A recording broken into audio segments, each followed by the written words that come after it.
ल मैले हेर्नुहोस् है, परिश्रम गरेर म एकजना म पनि परेँ किसान।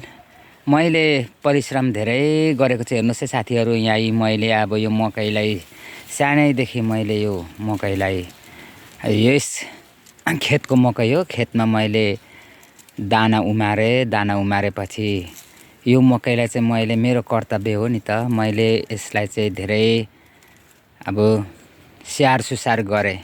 धावन्ती खेती घोकन्ते विद्या भनेको उहिले बाजे बज्यूहरूले सुनाउनु भएको उखान त अब झलझली मलाई यादै नै छ। मैले यसरी लोकल मकै चाहिँ मैले यसरी हेर्नुहोस् है, अहिले एकदम राम्रो घोगाइरहेको छ। यता पनि राम्रो घोगाइ यसरी सबै फलिरहेको छ। यसरी राम्रो घोगाइ यसरी फलिरहेको छ है, हेर्नुहोस् है। सबै लोकल मकै हो, यो यसरी फलिरहेको छ है। तर स्याहार सुसार गर्नु पर्यो साथीहरू, चाहिँ नअल्छ यसलाई मलजल पुगेको छैन कि यसलाई चाहिँ किरा रोग, अब जस्तै रोगहरू, विभिन्न प्रकारको रोगहरू, किरा फटेङ्ग्राहरू लागेको छ कि के कसो छ, एकदम यसलाई चाहिँ हेरिराख्नु पर्दछ। दिनका दिन हेरिराखेपछि हेर्नुहोस् है, यति राम्रो मकै यसरी फलेको छ है, यो लोकल मकै। यसरी हेर्नुपर्छ साथीहरू। म तपाईँहरूलाई पनि एउटा के भने, हुन त सबै हाम्रो सबैजना किसान दाजुभाइ दिदीबहिनीहरूले जान्नुभएकै कुरा होला। त्यही पनि अब यसरी है, हामीले हिम्मत हार्नु हुँदैन रहेछ कहिले पनि। हामीले चाहिँ जे भए पनि यसरी बाली नाली लगाएर चाहिँ हामीले यसरी स्याहार सुसार गऱ्यौँ, रेखदेख गरौँ भने चाहिँ अवश्य पनि पक्कै पनि एक दिन हामीले चाहिँ यसरी सेवक भएर हामी परिश्रमको फल पाइनेछ भन्ने चाहिँ मैले हजुरहरूलाई बुझाउन खोजेको। हजुरहरू पनि म जस्तै तपाईँहरू मेहनती भएर यसरी बाली नाली लगाउने गर्नुहोला। अब के गर्ने, हामीलाई त केही सरकारबाट केही उपलब्ध छैन। सरकारले यसो बेला बेलामा आएर यसो बाली नालीहरूको लागि रेखदेख गराइदिए, यसो जेटी लगाएर जेटीहरू माटो जाँच गराएर यसो लागेको रोगहरू यसरी मकै बारीमा यी विभिन्न प्रकार धान बालीमा यसरी भनेर हामीलाई केही सुविधाहरू बेला बेलामा देखाइदिए त हुने नि, तर केही देखाउनु हुन सरकारले। यी मैले आफै नै मिहिनेत गरेर यसरी मकै फलाएको छु।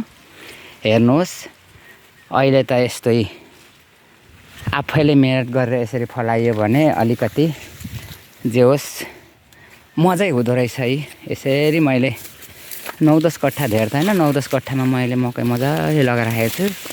धेर जग्गा पनि चाहिँदैन, हामीले थोरै जग्गामा राम्ररी मलजल पुऱ्यायो भने राम्ररी हेर्नुहोस् है, यस्तै अलिक घामले टल्केर अलिक मजाले देखेको छैन, यस्तो राम्ररी मजाले मैले लोकल मकै अहिले फलाइराखेको छु। यो चाहिँ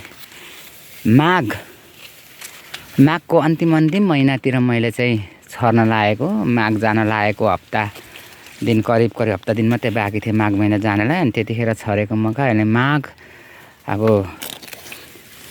माघदेखि लिएर फागुन चैत वैशाख या अब पाक्न लाग्यो है साथीहरू।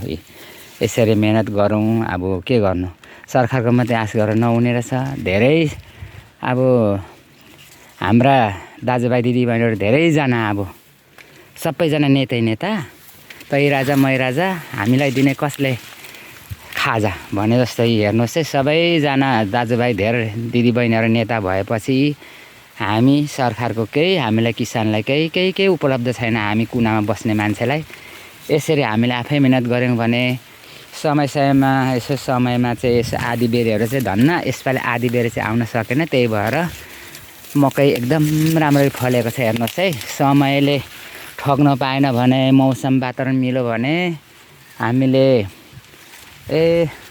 मेहनत गरे अनुसार मजाले मकै फल्छ साथीहरू। यति भन्दै म यो भिडियो अन्त गर्दैछु। हजुरहरूले पनि यस्तै मैले जस्तै यसरी परिश्रम गर्न नछोड्नु होला। परिश्रम गऱ्यो भने मेहनतको फल पाइन्छ।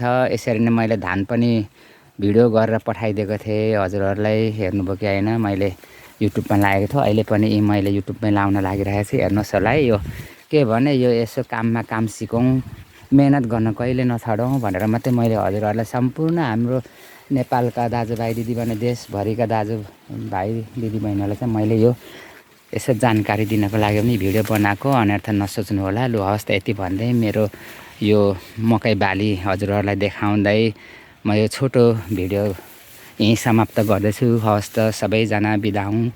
नमस्कार।